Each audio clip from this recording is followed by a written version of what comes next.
अस्सलाम वालेकुम dear students. आज का हमारा जो लेक्चर टॉपिक है वो है ट्रांसलेशन। जैसा कि आप सब जानते हैं, ट्रांसलेशन जो है वो हमारे जीन एक्सप्रेशन का दूसरा पोर्शन है, यानी कि दूसरा फेज़ है, जिसमें जो मैसेंजर आरएनए ट्रांसक्रिप्शन के नतीजे में बना था, जिसके अंदर आपके पास जो जेनेटिक इंफॉर्मेशंस हैं या कोड्स मौजूद हैं टू प्रिपेयर या टू सिंथेसिस द प्रोटीन्स, तो उसकी फर्दर जो है वो आगे प्रोसेस होंगी, जिसके नतीजे में हमारे पास डिज़ायर्ड प्रोटीन बनेगा। तो लेक्चर स्टार्ट करते हैं।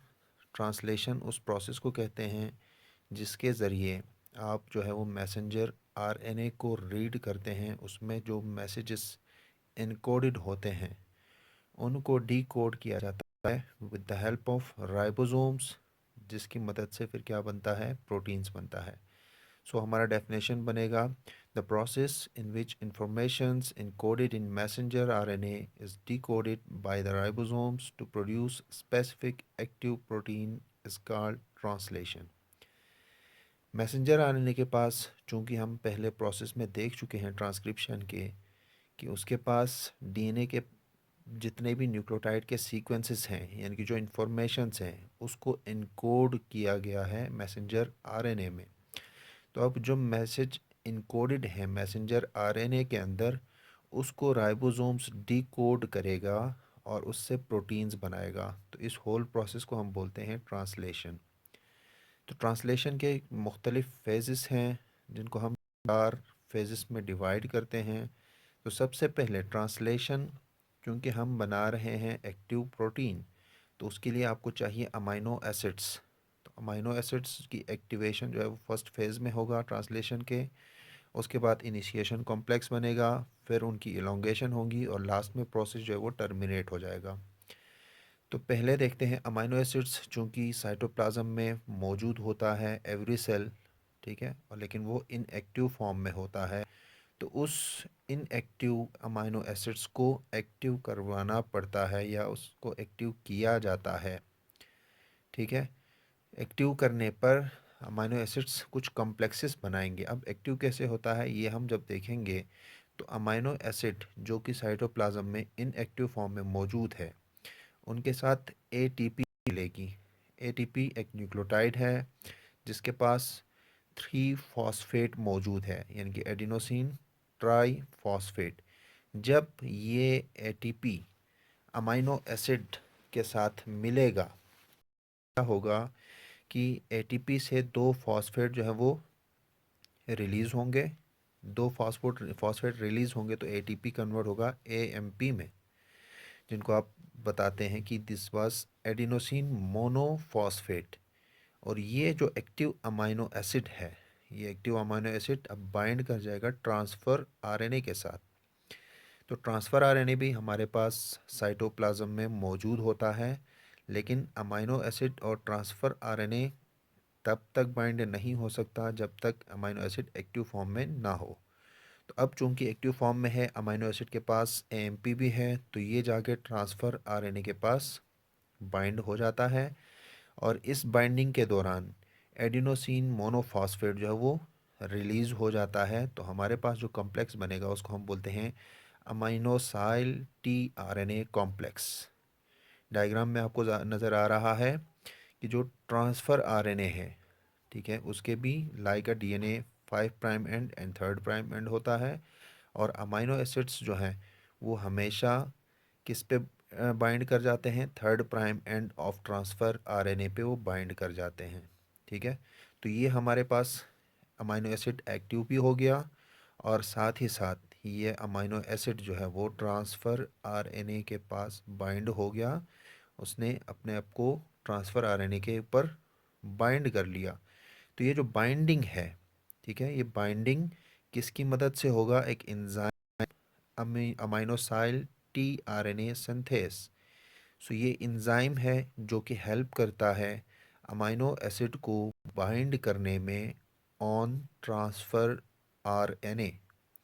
तो ये जो अमाइनोसाइल टी आरएनए सिंथेस जो है, हेल्प करता है अमाइनोसाइड को टीआरएनए पर बाइंड करने में जिसकी वजह से कॉम्प्लेक्स बनते हैं, उस कॉम्प्लेक्स को हम बोलते हैं अमाइनोसाइल टीआरएनए सिंथेस।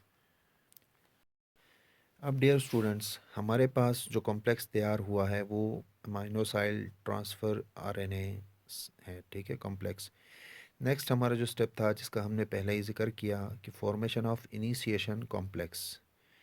तो अमाइनो एसिड तो एक्टिव हो गया है, अब इनिशिएशन कॉम्प्लेक्स तैयार होना है जिसकी मदद से आपके ट्रांसलेशन का प्रोसेस जो है वो फर्दर आगे प्रोसीड कर जाएगा। इनिशिएशन कॉम्प्लेक्स बनने के लिए सबसे पहले क्या होगा, जो आपके ट्रांसफ़र आरएनए यानी कि अमाइनोसाइल टीआरएनए कॉम्प्लेक्स बना था वो बाइंड कर जाएगा स्मॉलर राइबोसोमल सब यूनिट पर। आपके राइबोसोम के दो सब यूनिट्स हैं, द वन इज स्मॉलर सब unit and the one is larger सब यूनिट। तो सबसे पहले जो ट्रांसफ़र आरएनए है जिसके पास अमाइनो एसिड मौजूद है वो कहाँ पे चला जाएगा, वो स्मॉलर राइबोसोमल सब यूनिट पर बाइंड होगा। और ये बाइंडिंग किसकी मदद से होगी, एक एंजाइम है जिसको हम नाम देते हैं इनिशिएशन फैक्टर। तो इनिशिएशन फैक्टर की मदद से ट्रांसफ़र आरएनए या aminoacyl tRNA smaller ribosomal subunit पर बाइंड कर जाएगा। दूसरा क्या होगा, जो हमारे पास मैसेंजर आरएनए मौजूद है, ऑलरेडी जो ट्रांसक्रिप्शन के नतीजे में हमारे पास एमआरएनए बना है, वो अपने 5 प्राइम एंड से राइबोसोम के स्मॉलर यूनिट की तरफ बढ़ेगा और ज्वाइन करेगा राइबोसोमल स्मॉलर सब यूनिट को। ये जो दोनों बाइंडिंग है इसको प्रोसीड करता है एंजाइम जिसको हम नाम देते हैं इनिशिएशन फैक्टर, ठीक है जी। तो जब ये दोनों स्मॉलर राइबोसोमल सब यूनिट पर बाइंड हो जाता है, अभी भी आपका इनिशिएशन कॉम्प्लेक्स बना नहीं है, ये कंप्लीट नहीं हुआ। कंप्लीट कब होंगे, जब इन दोनों के स्मॉलर सब यूनिट पर जुड़ने के बाद राइबोसोम का जो लार्जर सब यूनिट है वो भी आके स्मॉलर सब यूनिट पर बाइंड कर जाता है या अटैच हो जाता है, तब आपका जो है वो इनिशिएशन कॉम्प्लेक्स कंप्लीट हो जाता है, ठीक है जी। तो जब मैसेंजर आरएनए और अमाइनोसाइल टीआरएनए स्मॉलर सब यूनिट पर आके अटैच हो जाता है, तब लार्जर राइबोसोमल सब यूनिट भी आके उस स्मॉलर राइबोसोमल सब यूनिट के ऊपर प्लेस्ड हो जाता है और एक कॉम्प्लेक्स बना लेता है जिनको हम नाम देते हैं इनिशिएशन कॉम्प्लेक्स, ठीक है जी। जब इनिशिएशन कॉम्प्लेक्स बनता है तो इनिशिएशन कॉम्प्लेक्स में हमारे पास 3 साइट्स मौजूद हैं जैसा कि आपको डायग्राम में नज़र आ रहा है, ठीक है। लार्जर जो राइबोसोमल सब यूनिट है वहाँ पे 3 साइट्स मौजूद हैं। The first one is P site, the second one is a site and the third one is E site.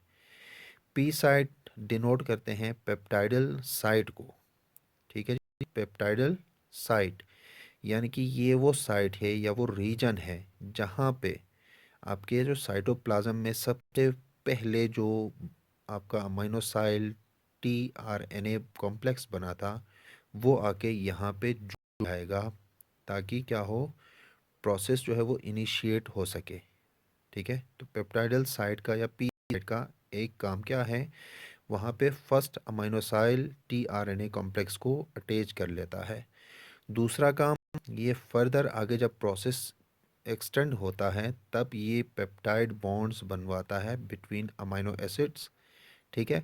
तो नेक्स्ट फेज जो हमारा है इलोंगेशन, उसमें जब आपके मज़ीद अमाइनोसाइल टीआरएनए कॉम्प्लेक्स आके जुड़ जाएंगे तो उनसे जो अमाइनो एसिड मिलेगी उन अमाइनो एसिड के दरमियान पेप्टाइड बॉन्ड्स बनवाना वो किस साइड का काम है, पी साइड का, जिसको हम बताते हैं that one is peptidyl site. Second side is a site जिसको आप डिकोड करते हैं तो आप बताते हैं कि दिस वन इज़ अमाइनोसाइल साइट, यानी कि फर्स्ट अमाइनोसाइल टीआरएनए आके पी साइट पर जुड़ जाएंगे और उसके बाद जितने भी अमाइनोसाइल टीआरएनए कॉम्प्लेक्स जुड़ेंगे राइबोसोम्स के ऊपर वो कहाँ पे जुड़ेंगे, वो जुड़ेंगे अमाइनोसाइल साइट, ठीक है जी। और ई साइट एग्जिट साइट इसको कहा जाता है जहाँ पर आपके पी साइट जब अमाइनो एसिड्स रिलीज होके ट्रांसफ़र आरएनए फ्री हो जाएगा तो वो ट्रांसफ़र आरएनए यहाँ ई साइट यानी कि एग्जिट साइट से राइबोसोम को छोड़ के निकल जाएगा, यानी कि राइबोसोम को लीव कर जाएगा। ठीक है, तो ई साइट को हम इसीलिए एग्जिट साइट बोलते हैं। क्लियर है बेटे?